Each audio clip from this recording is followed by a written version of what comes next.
harta, kedudukan, itu Allah berikan kepada orang yang dia cinta dan orang yang tidak dia cinta. Jadi kalau kita dapat harta, kada seberuntung dapat hidayah. Kenapa sebabnya? Karena harta ini Allah berikan cuma-cuma. Orang kafir dapat, orang fasik dapat, orang zalim dapat, orang taat dapat, orang ahli ibadat dapat.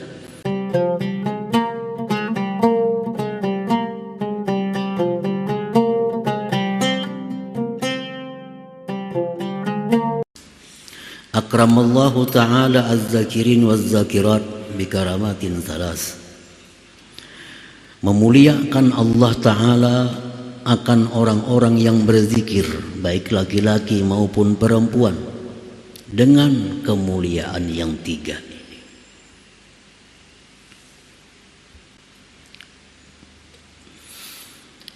Memuliakan Allah Ta'ala akan orang-orang yang berzikir, baik laki-laki maupun perempuan, dengan kemuliaan yang tiga. Pengertian zikir bukan hanya sebutan la ilaha illallah, tapi pengertian zikir ini secara umum tiap-tiap sesuatu yang diperintahkan Allah lalu kita lakukan dengan niat menjunjung perintah Allah, itulah zikir. Baik itu ucapan lisan atau pandangan mata atau pendengaran telinga atau melangkahnya kaki kita, setiap kita melakukan sesuatu yang diperintah Allah dengan niat menjunjung perintah Allah, itulah zikir. Jadi kada terbatas hanya la ilaha illallah, kada terbatas hanya Allah. Menuntut ilmu agama dengan tujuan karena Allah, zikir. Jadi misalnya kita dari rumah sampai ke majelis ilmu 3 jam dengan niat menuntut ilmu karena Allah. Selama 3 jam itu dia adalah zakirullah, orang yang berzikir kepada Allah. Walaupun dalam mobil dia tertidur, walaupun mulutnya tidak berzikir, tetapi gerak tubuhnya seluruhnya itu berzikir karena tujuannya menuntut ilmu, menjunjung perintah Allah Subhanahu wa ta'ala. Itu zakirullah. Seorang istri yang melayani suaminya dengan niat menjunjung perintah Allah, zakirah, perempuan yang berzikir. Mengulhakan banyu lakinya, mengautakan nasi, menapasakan baju, itu menjunjung perintah si laki ini karena disuruh Allah. Maka itu sekian jam dia beraktivitas, berarti zakirah, perempuan itu berzikir kepada Allah. Asa ada niatnya, asa ada niat, karena sesuatu itu tergantung kepada niatnya.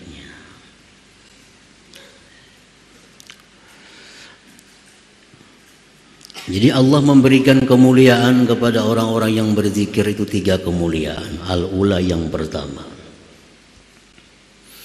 ja'alahumullahu ta'ala mahallan li dzikrih wa ahhala qulubahum tatawajjaha ilaih summa azaqahum lazzata dzikrih wa aina dzalik laula fadluhu wa karamuhu ta'ala wa a'zim biha min karamah. Yang pertama, Allah menjadikan mereka itu orang yang berzikir tempat untuk zikir.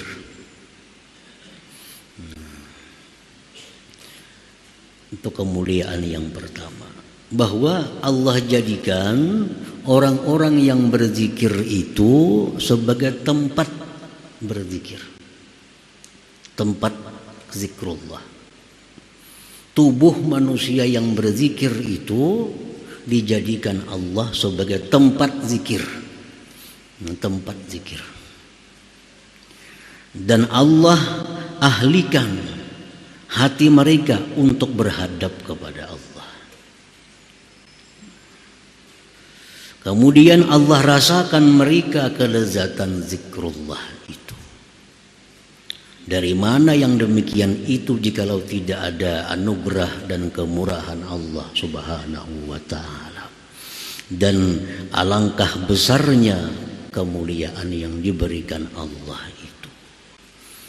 Para muhibbin rahimakumullah, kita berzikir berarti kita dapat hidayah dan taufiknya.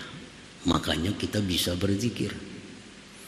Kalau tidak ada hidayah Allah, tidak ada taufik dari Allah, kita kada akan bisa berzikir. Kada akan bisa berzikir. Walaupun di samping kita, di depan kita orang berzikir. Tapi kita kada punya hidayah, kada dapat taufik dari Allah, kita kada akan bisa berzikir itu. Jadi zikir ini sangat tergantung dengan hidayah dan taufik Allah. Dan hidayah itu mutlak milik Allah Subhanahu wa taala. Hidayah itu tidak Allah berikan berdasarkan pertemanan, tidak berdasarkan hubungan suami istri, tidak Allah berikan dengan sebab keturunan. Mutlak hidayah itu sekehendak Allah kemanapun Dia hendak memberinya.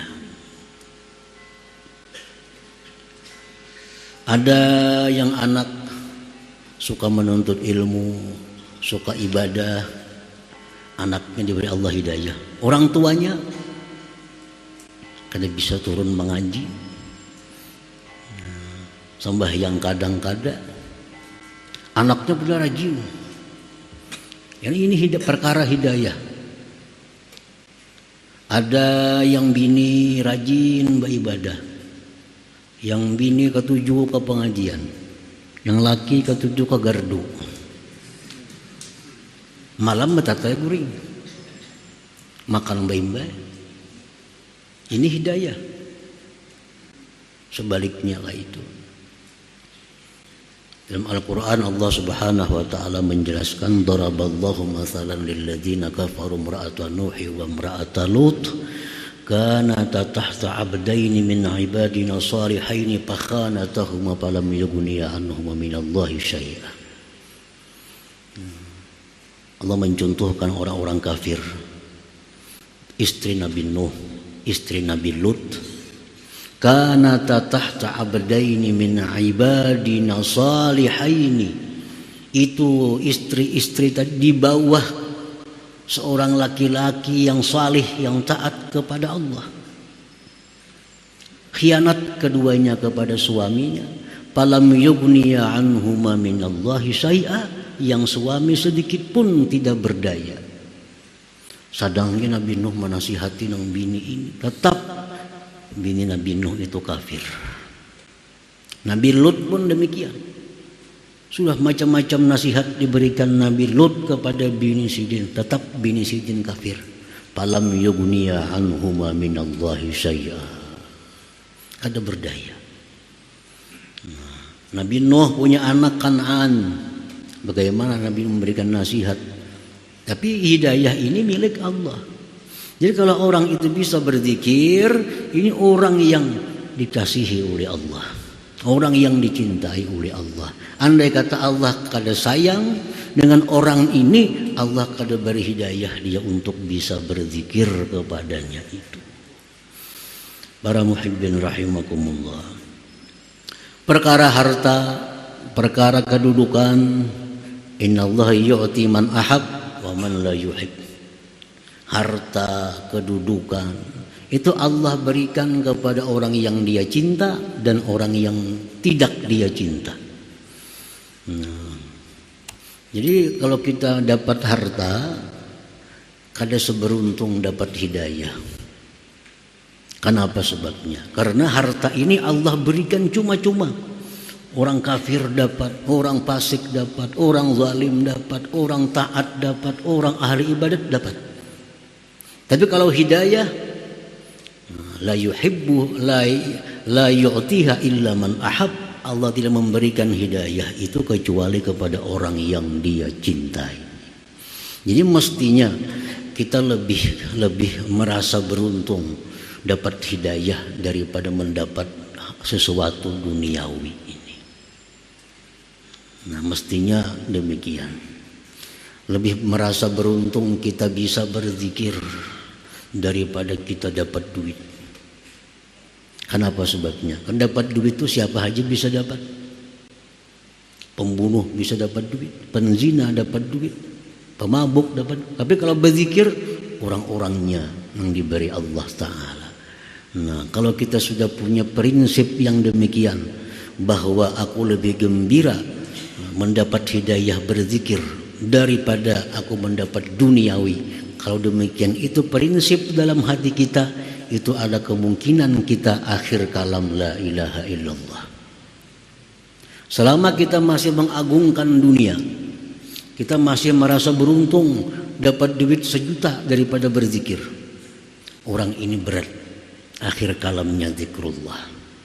Akhir kalamnya akan selalu duniawi, karena semasa hidupnya orang ini merasa keberuntungannya itu mendapat duniawi. Nah, kita dapat duit 1 juta, 10 juta, asa untung, ketimbang rasa untung kita berzikir.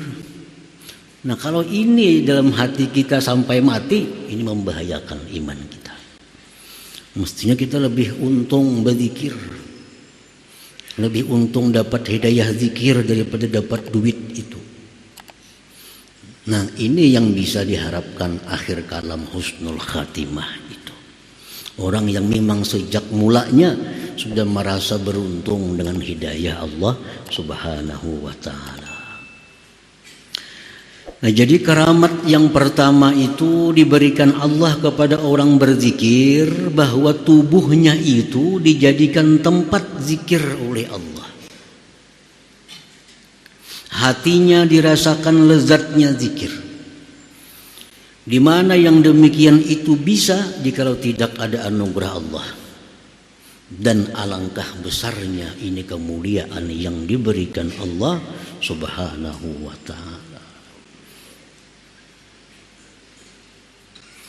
Istilah para ulama, para aulia, tidak ada keberuntungan apapun kalau kita kehilangan Allah.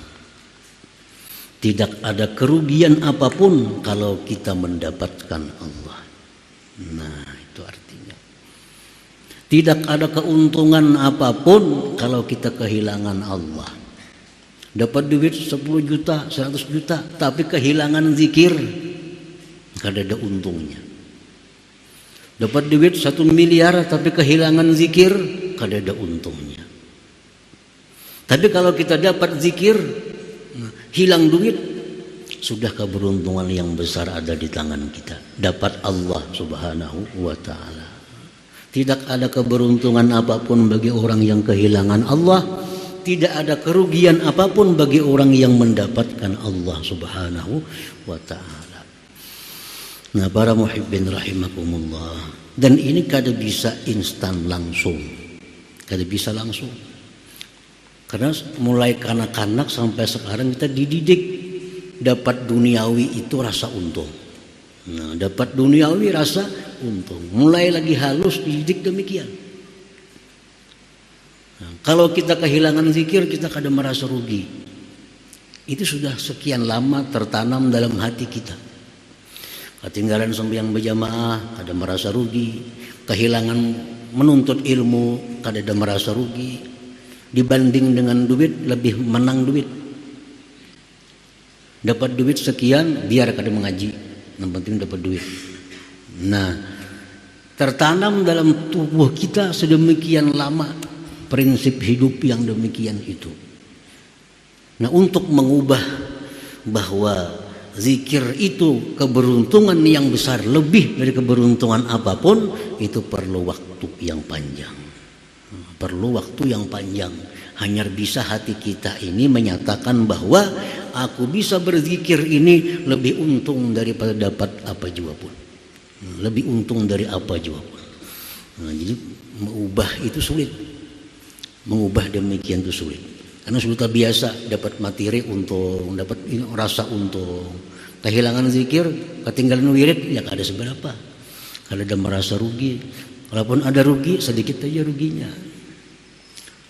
Nah, jadi ini yang menyebabkan kita malas untuk zikrullah itu, karena kadang merasa itu keberuntungan. Jadi keberuntungan yang pertama, karamat yang pertama diberikan Allah kepada orang yang berzikir itu, Allah jadikan tubuhnya tempat berzikir, Allah jadikan hatinya menghadap kepada Allah, Allah rasakan dia lezatnya zikir. Nah, satu itu. As-saniyatu yang kedua, karamat yang kedua, ja'alahumullah ta'ala mazkurin bihi ta'ala. Orang yang berzikir itu Allah jadikan mereka itu disebut, begitu disebut Allah. Jadi orang yang berzikir itu disebut zakirullah, orang yang berzikir kepada Allah. Jadi namanya itu disandingkan dengan nama Allah. Macam Rasul, Rasulullah.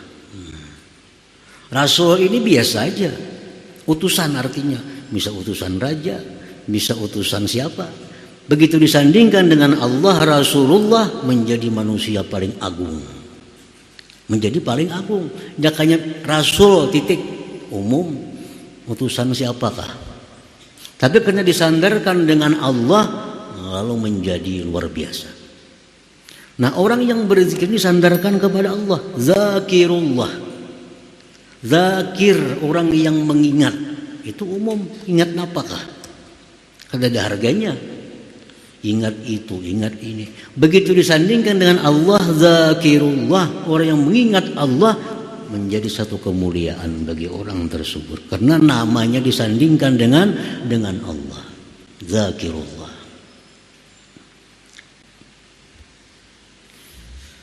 Qala Allah Ta'ala, Allah berfirman dalam Al-Quranul Karim, وَالذَّاكِرِينَ اللَّهَ كَثِيرًا وَالذَّاكِرَاتِ.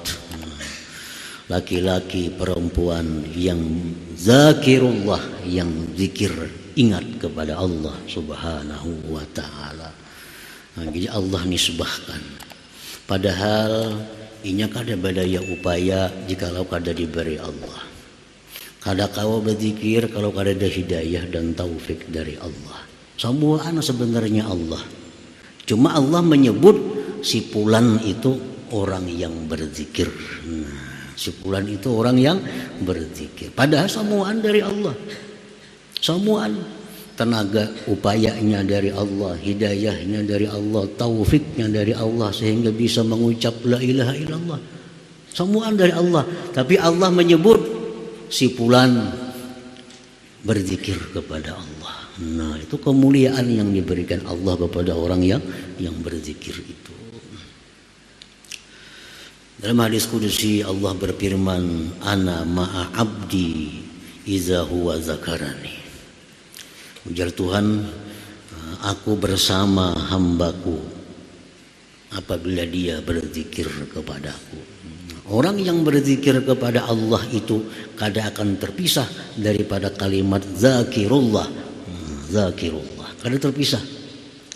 Jadi orang yang berzikir itu, ya Tuhan, dia bersama denganku, bersama-sama denganku. Nah, itu karamat yang kedua yang diberikan Allah kepada orang yang berzikir tadi, bahwa kita ini dinisbahkan oleh Allah Subhanahu wa Ta'ala kepadanya. Nah, dinisbahkannya. As-salisatu yang ketiga, allati ya'azamul karamat, yang ketiga ini yang paling agung di antara tiga karamat ini. Ja'alahum mazkurin indallahi ta'ala fil mala'il a'la minal malaikatil muqarrabin. Allah jadikan orang-orang yang berzikir, baik laki-laki maupun perempuan itu, namanya disebut-sebut Allah di tengah-tengah kelompok malaikat yang dekat kepada Allah Subhanahu wa Ta'ala. Nama orang yang berzikir itu jadi perbincangan di kalangan malaikat. Nah, jadi pamandiran di kalangan malaikat, dibicarakan. Nah, membicarakan ini bukan sembarang. Allah Subhanahu wa Ta'ala memberitahu kepada malaikat, fulan lihat itu berzikir. Hambaku si Fulan bin Fulan dia begitu. Disampaikan oleh Allah Subhanahu wa taala.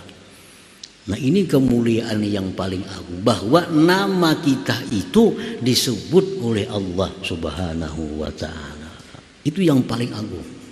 Kalau kita menyebut nama Allah biasa aja, dari seorang hamba yang banyak dosa, banyak salah, menyebut Allah biasa. Tapi kalau Allah yang maha segalanya menyebut kita yang hina ini, itu luar biasa. Luar biasa.